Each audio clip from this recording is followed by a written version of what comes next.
Praise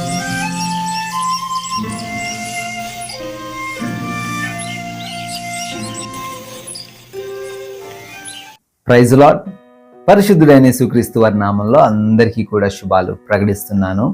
మరొక సూర్యోదయమున మిమ్మల్ని అందరినీ ఈ విధంగా కలుసుకోవడం, దేవుని యొక్క వాక్యాన్ని మరొకసారి మనం అందరం కలిసి ధ్యానించడం, ఇటువంటి అవకాశం ఇచ్చిన దేవాతి దేవుణ్ణి నేను ఎంతగానో ఘనపరుస్తున్నాను, మహిమపరుస్తున్నాను.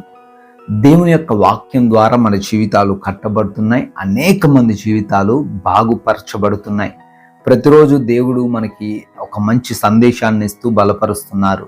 మీరు కూడా ప్రార్థన అవసరతలు తెలియజేస్తున్నారు. మీ కొరకు మేము నిత్యం ప్రార్థించే వారంగా ఉంటున్నాం. మీ కొరకు నిత్యమును కూడా మీ యొక్క ప్రార్థన అవసరత నిమిత్తం దేవుని సన్నిధిన గోజాడుతున్నాం. మీరందరూ కూడా క్షేమంగా ఉండాలని. ఆలస్యం చేయకుండా ఈరోజు దేవుని వాక్యాన్ని మనం చూడగలిగితే, యోబు గ్రంథము 5వ అధ్యాయము 9వ వచనం, జోబ్ చాప్టర్ 5 verse 9, ఆయన పరిశోధింపజాలని మహాకార్యములను లెక్కలేనన్ని అద్భుత క్రియలను చేయువాడు. ఆమేన్. ప్రియమైన సహోదరి సహోదరులారా, దేవుడు చాలా క్లియర్గా మనకి సెలవిస్తున్న విషయం ఏంటంటే, ఆయన ఏం చేయగలట? లెక్కలేనన్ని గొప్ప కార్యాలు, ఎవరు కూడా పరిశోధింపచాలన్నటువంటి అద్భుతాలు దేవుడు చేస్తున్నాడు. హల్లెలూయా. ఈ లోకంలో చాలామంది సైంటిస్టులు తెగ ప్రయాస పడిపోతున్నారు. ఏంటండి అంటే, అసలు ఈ భూమి ఎలా ఉద్భవించిందండి, ఈ భూమి ఎలా కలిగిందండి, దీంట్లో జీవరాశి ఎలా వచ్చిందని చాలా రోజులు ఏం చేస్తున్నారు? లక్షలకి లక్షలు, కోట్లకి కోట్లు ధనాన్ని ఖర్చు పెట్టి పరిశోధన చేస్తున్నారు. కానీ ఏదో కొండను దువ్వి ఎలకను పట్టినట్లు చిన్న చిన్న ఆధారాలు వారికి దొరుకుతున్నాయి. అయితే దేవుడు ఎటువంటి దేవుడు? ఆయన యొక్క అద్భుతం ఎలా ఉంటుందంటే, ఎవ్వరూ కూడా పరిశోధించలేనిది అద్భుతమైనదిగా ఉంటుంది. హల్లెలూయా. ఈరోజు నీ మాటలు వింటున్న ప్రియమైన సహోదరి సహోదరుడా, నీతో ఎవరైనా చెప్పారేమో, లేదా హాస్పిటల్లో ఉన్న పరిస్థితిని బట్టి డాక్టర్స్ చెప్పారేమో, ఒక అద్భుతం జరిగితేనే కానీ ఇతను బ్రతకడు, ఒక అద్భుతం జరిగితేనే కానీ నీ కుటుంబ సమస్యలు మార్చబడవు, ఒక అద్భుతం జరిగితేనే కానీ నీ కుటుంబంలో ఉన్నటువంటి శోధన పోదు, ఏదో ఒక గొప్ప కార్యం, మహాకార్యం జరిగితేనే కానీ నీకు కలిగినటువంటి అప్పుల్లో నుంచి నువ్వు బయటపడవు అని కొంతమంది అంటూ ఉండొచ్చు. అవును, అద్భుతం మరి ఎవరు చేస్తారండి? ఒక మనిషి చేయగలడా? ఒక మనిషి వల్ల సాధ్యం అవుతుందా? లేదు. దేవుడు మాత్రమే అద్భుతాన్ని చేయగలిగేవాడు, ఆశ్చర్య కార్యాలు చేయగలిగిన వాడు. ఆయన లెక్కలేనన్ని చేస్తాడట. హల్లెలూయా. ఈ రోజున దేవుడు నీతోనే నేరుగా మాట్లాడుతున్నాడు. ఆయన గొప్ప కార్యాలు, అద్భుత కార్యాలు చేయబోతున్నాడు. హల్లెలూయా. అయితే ఈ మాటలు యోబుతో తన స్నేహితుడు అయినటువంటి ఎలీఫజు చెప్తున్నట్లుగా మనం చూడొచ్చు.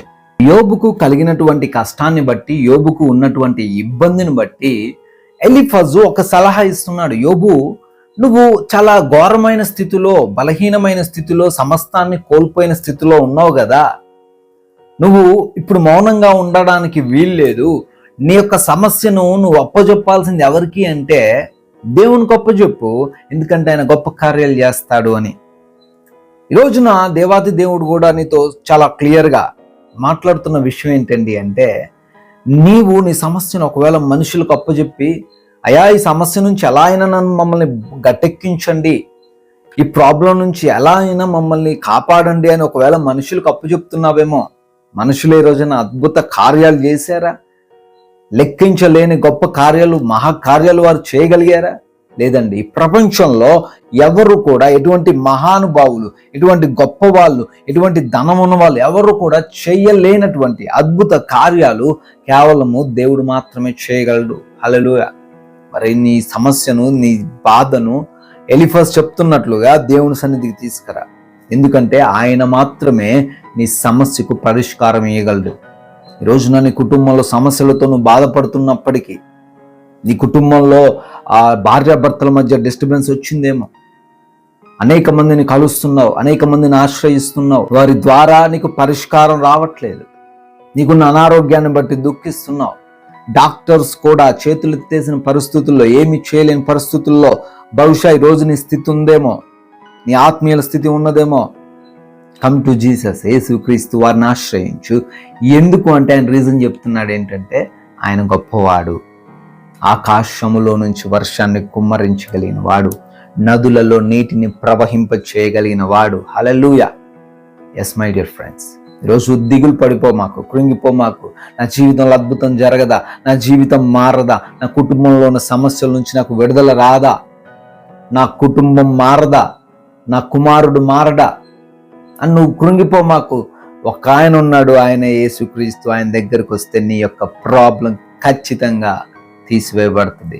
ఎందుకంటే he did so many miracles in the world. ప్రపంచంలో అనేకమైన అద్భుతాలు ఆయన చేశారు, మరలా చేయగలరు. ఎవరు ఊహించనివి, ఇన్ని పక్కన వారు కూడా గ్రహించనివి, పరిశోధించిన అర్థం కానివి ఆయన చేస్తారు.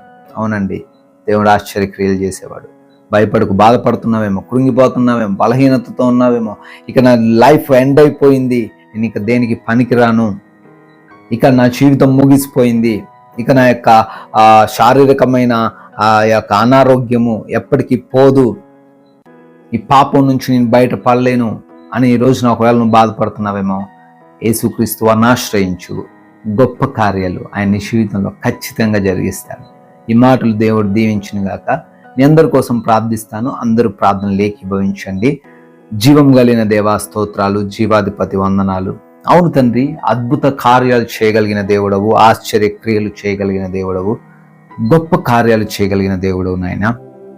ఈ సమయంలో ప్రార్థిస్తున్నాం తండ్రి. ఎంతో మంది అద్భుతాల కోసం ఈరోజు వెయిట్ చేస్తున్నారు తండ్రి. వారి జీవితంలో వారికి ఉన్న అనారోగ్యం పోవాలని, ఆర్థిక ఇబ్బందులు పోవాలని, అయ్యా వారికి ఉన్నటువంటి కుటుంబ పరమైన ఇబ్బందులు, సమస్యల నుంచి బయటపడాలని, అయ్యా వారు తండ్రి ఒక ఆశ్చర్య కార్యం కోసం తండ్రి మీ సన్నిధిలో కనిపెట్టుకొని ప్రార్థిస్తుండగా మీ కృపా సహాయం వారికి దయచేసి గొప్ప కార్యాలు వారి జీవితంలో నెరవేర్చి బలపరిచి స్థిరపరచమని, ఈ రోజున మా ప్రయాణాలను కూడా దీవించమని, మా యొక్క ప్రతి పనిని ఆశీర్వదించమని, మా అందరికీ మీరే తోడై ఉండి నడిపించి కాచి కాపాడమని కూడా ప్రార్థిస్తున్నాం తండ్రి. అయ్యా ఈ రోజున మా యొక్క ప్రతి నడవడిక, ప్రతి ప్రవర్తన కూడా మీ నామాన్ని మహిమపరిచేదిగా ఉన్నట్టుకు కృప చూపించమని యేసుక్రీస్తు వారి జీవం కలిగిన నామంలో ఈ ప్రార్థనను అడిగి వేడుకుంటున్నాం తండ్రి. ఆమేన్. ప్రతిరోజు అందించబడుతున్న ఈ యొక్క వాక్యం ద్వారా మీరు ఎంతగానో ఆత్మీయంగా ఎదుగుతున్నారు అని మేము విశ్వసిస్తున్నాం. వాక్యాన్ని షేర్ చేయండి. మీరు కూడా దేవుని యొక్క రాజ్య సువార్తలో పాలి భాగస్తులయ్యండి. May God bless you all.